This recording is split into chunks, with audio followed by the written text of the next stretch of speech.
Welcome to NESQuick, or NESQuick, where we do Nintendo games quick. We're Brothers Forge Gaming, and this is Dig Dug 2.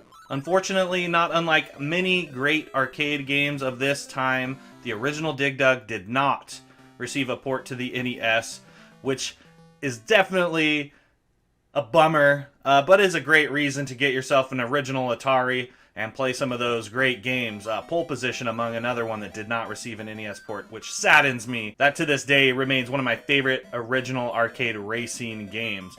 Now, if you wanted to pick up Dig Dug, it is available on the Game Boy, and you can play that on various Game Boy players, Super Game Boy, and then there's also the Game Boy player for the Nintendo GameCube. Either way you want to play it, very cool way. But what you have here is Dig Dug 2. It is not quite the same as the original Dig Dug. You know, you're doing the same thing. You're in the world. You've got your character. You've got your sprites, your baddies. Your mission is the same, you know, to clear the level of baddies and advance the stage through nearing what seems to be an infinite amount of stages. I believe this game has 72 total stages, but the game does recycle. You'll notice that you do get, the rounds do start over, back to 1, but the levels change, so, you know, there's really not a lot of information on it. But yes, the information suggests there are 72 rounds to complete this game. One thing that is difficult when you die, you do have to go back and make sure to round select back up. It's not like a straight continue. Now, you do get what is infinite continues in that sense, but if you have to start the game, if your game freezes, you have to leave, you got to turn off the machine, guess what, you got to start all the way over, which is unfortunate if you're trying to clear all the rounds. I suppose if you were a Dig Dug master, you might try to go for a 1cc complete high score run on this, and oh my goodness, that would just be an impressive feat. I struggled to get through this game. We actually have a complete walkthrough of all the stages if you guys want to check that out as well.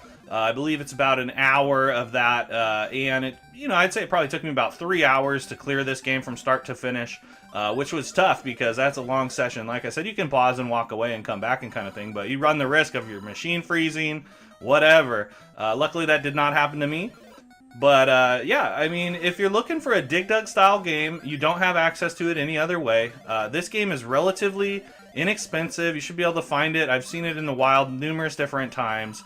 It's out there, so if you're looking around, hunting around, trying to find a decently fun, challenging puzzle game to play, and you want to challenge your friends to some high score, this isn't a bad way to go. And who doesn't like classic Namco? If you're looking for some good, wholesome fun, Dig Dug 2 on the NES is a great way to go.